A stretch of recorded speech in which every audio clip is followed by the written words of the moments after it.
Bonjour à tous. Nous sommes passés les 2 premières semaines du Homer, la semaine du Chesed de la bonté, la semaine de la Gvura de la rigueur, et maintenant, nous rentrons dans la 3e semaine, la semaine de Tiferet, Tiferet qui veut dire l'harmonie.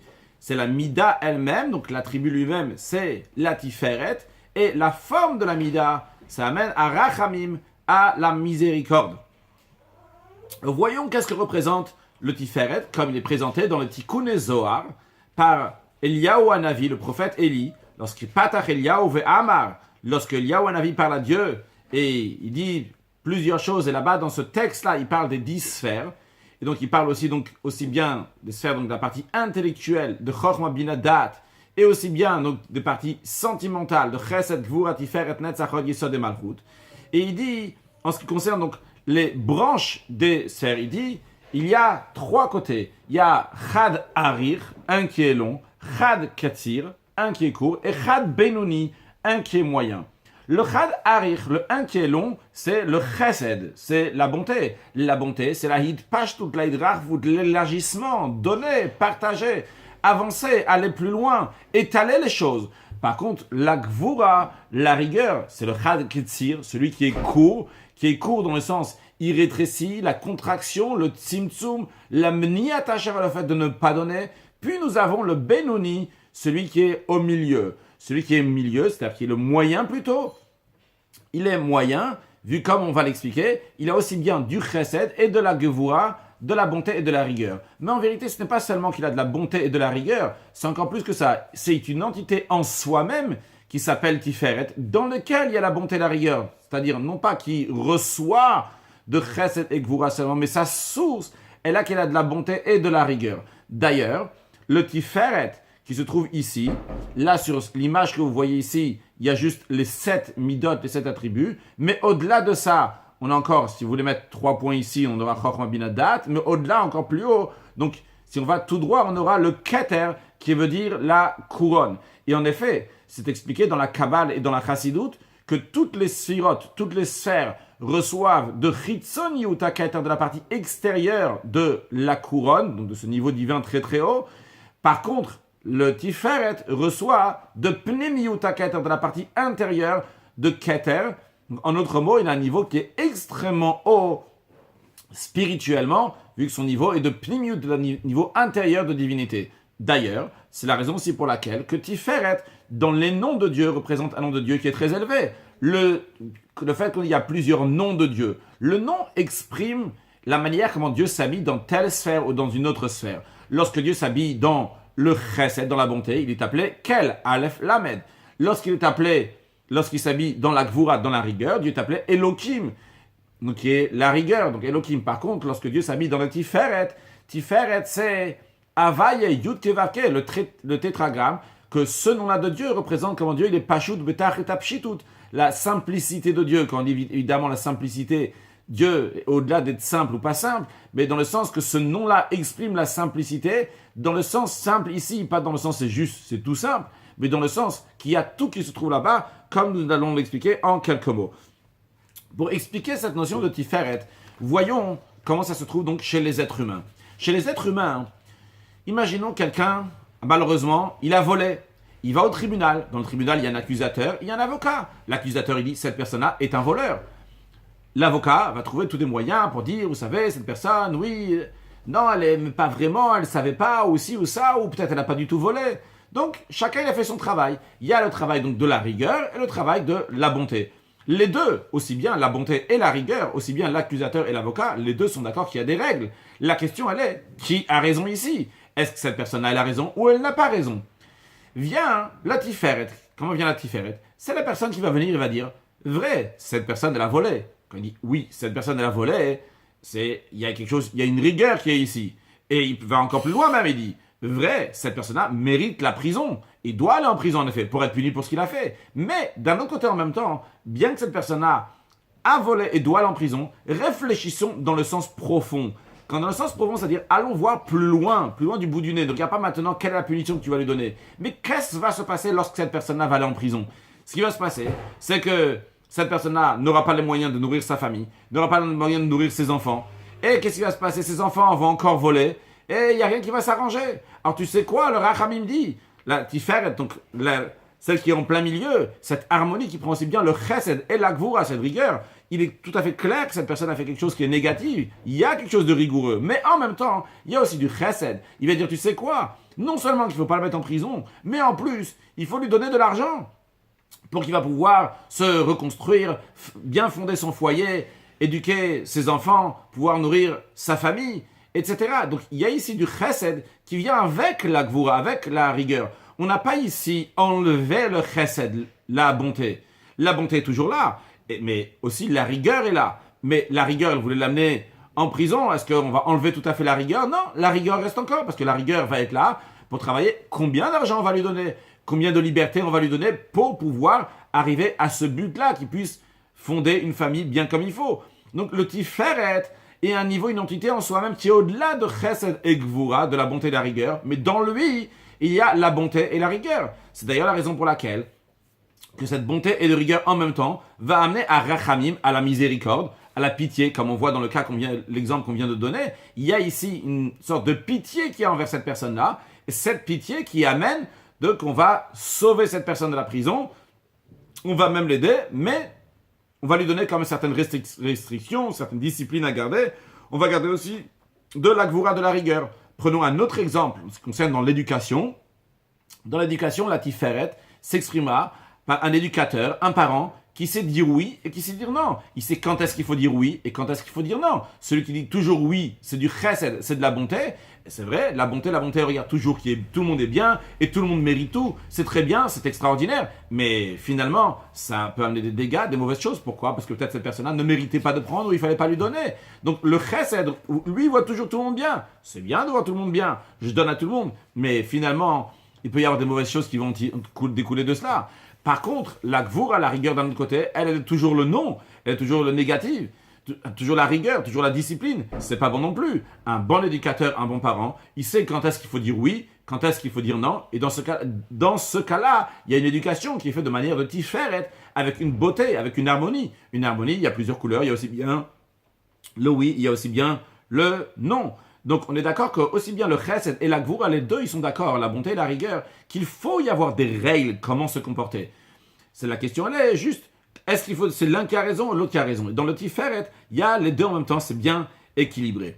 Comme nous avons dit tout à l'heure, le tiferet, il regarde dans la profondeur des choses. Il va dans le loin, il va voir qu'est-ce qui va en sortir de ça, qu'est-ce qui va découler de tout ça, où on veut en arriver. On ne va pas regarder les choses maintenant de manière très technique et sec, mais on va regarder de manière harmonieuse, avec plusieurs couleurs, avec plusieurs aspects, voir la profondeur qu'il y a dans ça et où est-ce que ça peut atteindre, où est-ce que ça peut aboutir. Si on peut prendre encore un autre exemple, qui va plus, pas vraiment un autre exemple, c'est un exemple pour expliquer, c'est pas la suite des exemples qu'on a dit tout à l'heure, parce qu'il y a un autre point dans cet exemple, c'est comment regarder la profondeur qu'il y a dans chaque chose. La tiferet, vu qu'elle arrive à un niveau très très haut, comme nous l'avons montré tout à l'heure, elle arrive jusqu'à Keter, donc la couronne, la pnimiut à Keter, le niveau intérieur de cette couronne, eh bien elle a la force aussi de regarder dans chaque chose, de voir la pnimiut, la partie intérieure. Qu'est-ce que ça veut dire voir la partie intérieure? Par exemple, si quelqu'un, on va regarder juste sa partie extérieure, on va dire, ben, celui-là il a fait comme ci et comme ça, il mérite. Celui-là, il se comporte comme ci et comme ça, il ne mérite pas. Mais en vérité, ça peut être tout à fait l'inverse. Ça peut être que cette personne-là qui a fait ci et ça, en vérité, ne mérite pas. Pourquoi? Parce que dans son intérieur, cette personne-là n'est pas bon. Alors si on va lui donner certaines choses, eh bien il va faire des choses qui sont mauvaises. Tandis que l'autre personne qui n'agit pas comme il faut pour l'instant, ou il ne fait rien, il ne fait pas ce qu'il faut, mais si tu vas lui donner, lui au contraire, lui, puisqu'il a un fond qui est bien, eh bien il va se motiver à faire encore plus.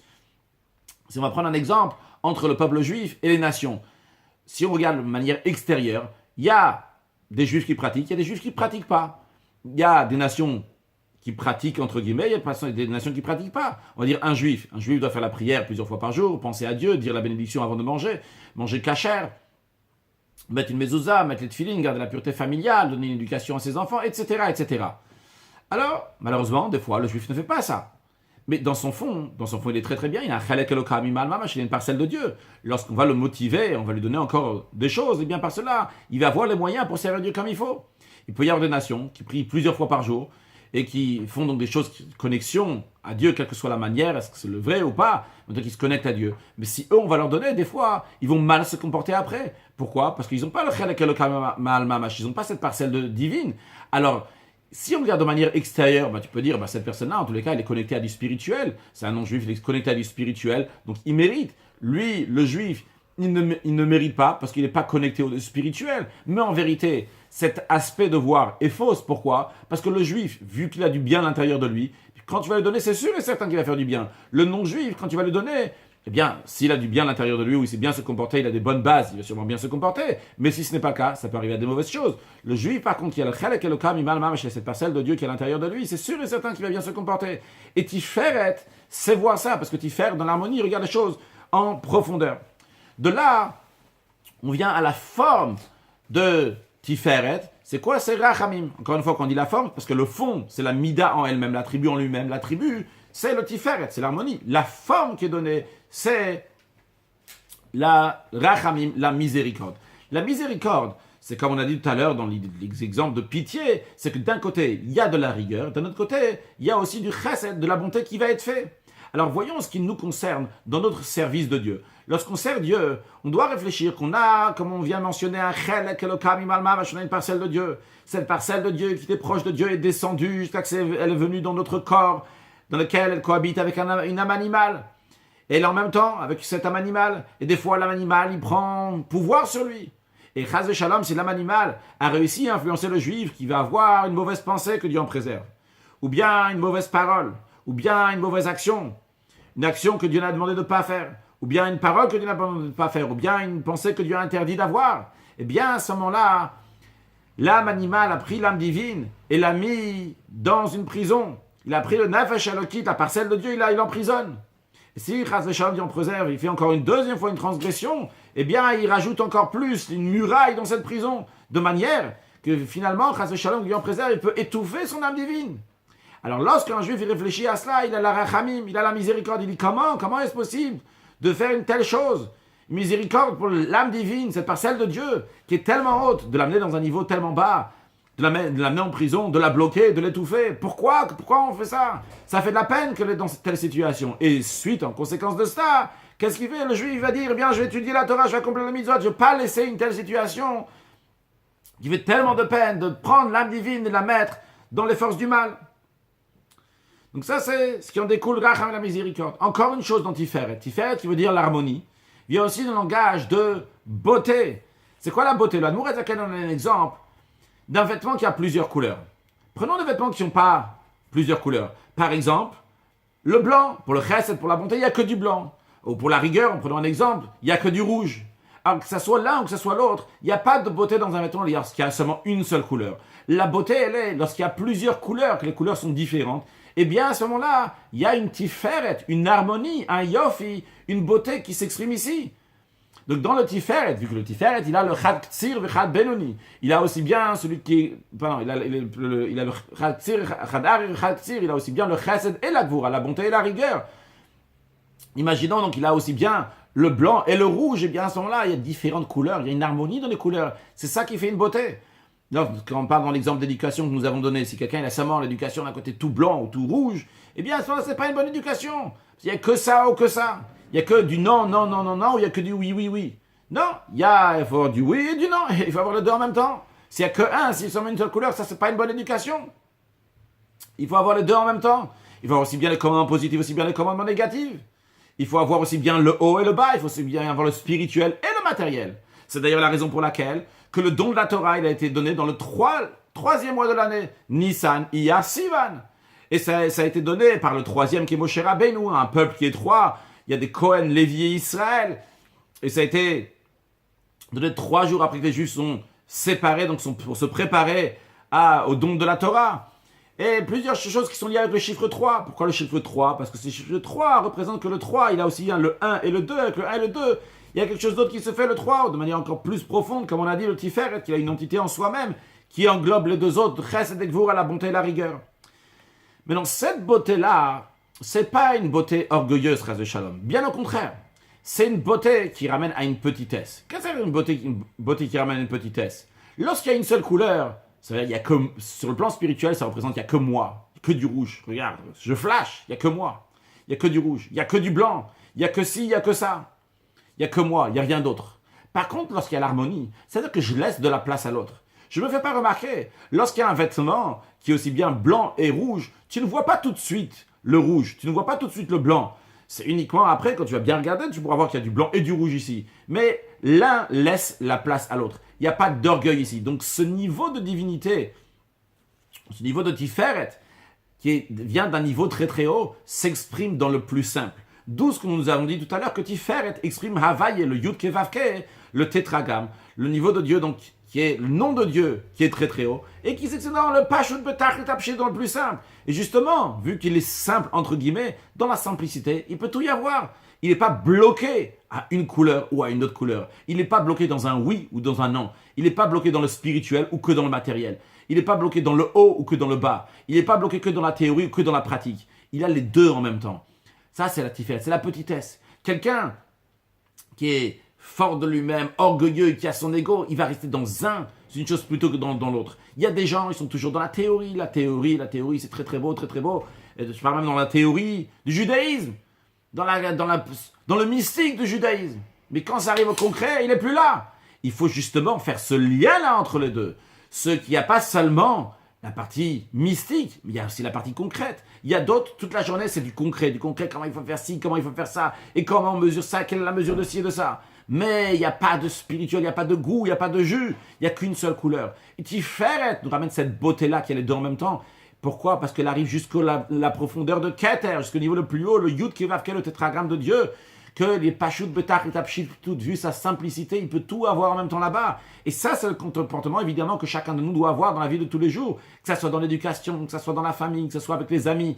Avoir les deux en même temps, il faut savoir être strict d'un côté, avoir une rigueur, avoir une discipline, mais d'un autre côté aussi, avoir cette ouverture, donc laisser de la place. C'est-à-dire ça, c'est avoir les deux en même temps. Ça, c'est ce qui exprime le Tiferet, le Rachamim, la miséricorde, cette beauté, le Yud Kevavke, jusqu'à Pnimut HaKeter, jusqu'au niveau intérieur de Keter. Ça, c'est dans le côté de la Gdusha, de la sainteté. Puis maintenant, passons dans la Klippa, dans les forces du mal. Dans les forces du mal aussi, ça existe la Tiferet. La Tiferet, c'est quelqu'un qui va se vanter. Itparut en hébreu. Je crois qu'en français, on dit vantardise. Donc la personne, elle se vante. Le fait qu'elle se vante, il y a aussi ici une Tiferet qui se vante. Mais pour d'abord bien expliquer c'est quoi cette personne-là qui se vante, d'abord expliquer la différence avec Gaava, qui est l'orgueil.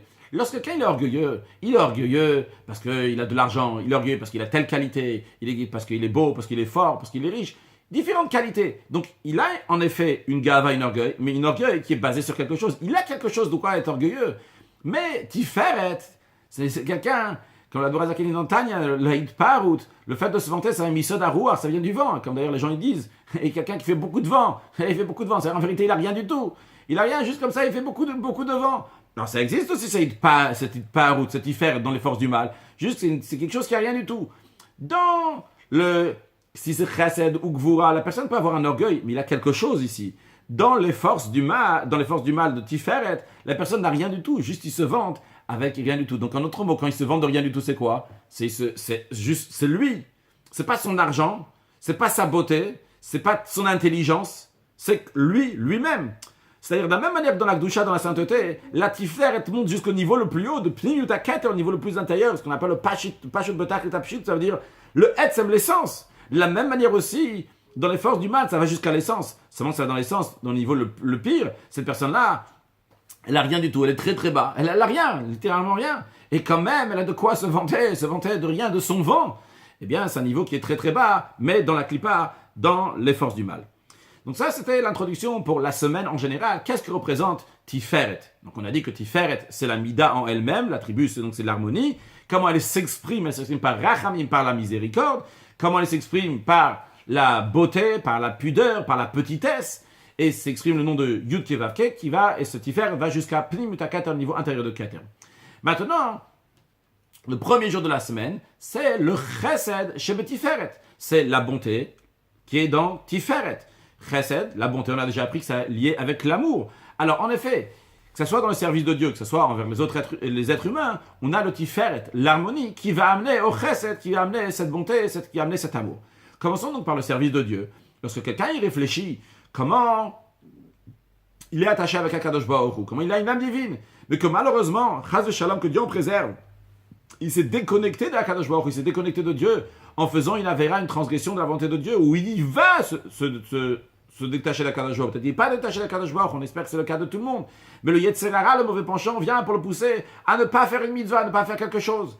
Eh bien, vu qu'il a Rachmanout, il a la miséricorde, il a la pitié pour son âme divine, qui vient d'un niveau tellement haut, et qui est dans son lit dans un corps d'un être humain qui risque, Chas v'Shalom, Dieu en préserve, de se détacher de Dieu, eh bien il dit, vu que j'ai miséricorde pour mon âme divine, eh bien je vais renforcer mon amour de Dieu. L'amour de Dieu amène et motive à faire tous les commandements positifs. C'est la raison pour laquelle je vais me renforcer à étudier la Torah, commandement positif, à faire le mitzvot. Et comment faire le mitzvot? Avec beauté, avec tiferet, avec yidou. Bien, soit beau, je vais faire des belles actions. Donc je vais me renforcer à faire ce que je dois faire.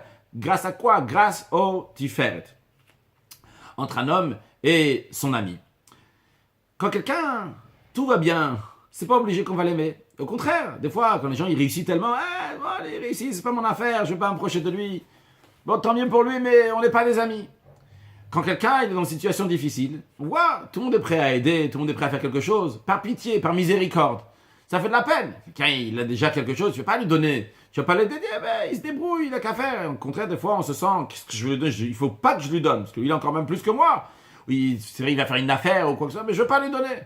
Par contre, lorsque quelqu'un il n'a pas, alors on a pitié, on a miséricorde, quand même, je vais lui donner. Évidemment, ce que je veux dire ici, c'est pas qu'il faut attendre que l'autre il n'a pas pour lui donner, mais on parle de comment les choses se font en général. Que quand on a pitié, bon, à ce moment-là, on va donner. On a miséricorde pour ce qui lui est arrivé, t'as vu, bon. Alors, on donne. Mais après cela, une fois que par la tiferet, par le fait qu'on s'est rapproché de cette personne-là, quelle que soit la situation, t'es par miséricorde, par pitié. Mais après, on arrive à du chesed. Maintenant, il y a un lien qui s'est fait. Et ce lien-là va amener qu'il y a un amour entre nous. Donc le tiferet, il a amené le chesed. Cette miséricorde a amené que maintenant, il y a du chesed. Il y a de l'amour entre cette personne-là avec une autre personne. Donc, en tous les cas, ça s'est amené, donc, dans le concret, amener, réfléchir comment le faire. À miséricorde à quelqu'un d'autre, que par ça, arriver à l'amour. Alors, on n'est pas obligé de passer par là, dans la notion de Tiferet, on parle par le Tiferet, la même chose aussi dans le service de Dieu, on vient de parler il y a un instant, mais des fois on se dit comment, etc., bien étudier le Tanya, étudier la Chassidut, tu vas voir quelle miséricorde tu dois avoir et comment tu dois avoir Avat Hashem. D'ailleurs dans le Tanya, le Borazaken, il donne des conseils, il donne plein de conseils sur ça, le Tanya est rempli de ça, les Sichot du Rabbi, c'est comment exprimer toutes ces choses-là dans notre génération, dans la vie de tous les jours, comme réaliser la valeur de notre âme, de notre importance, et par cela donc rester attaché encore plus avec Akadosh Baruch Hu. Pour concrétiser encore plus de ça, donc dans la vie de tous les jours, entre nous et notre société, les gens qui sont autour de nous, eh bien, cette tiferet, cette miséricorde, c'est aussi dans une sorte de compassion, d'avoir une gentillesse envers les autres. Mais des fois, si on fait un calcul, on dit « Ah, mais est-ce qu'il mérite? Il ne mérite pas. » Par exemple, un exemple simple.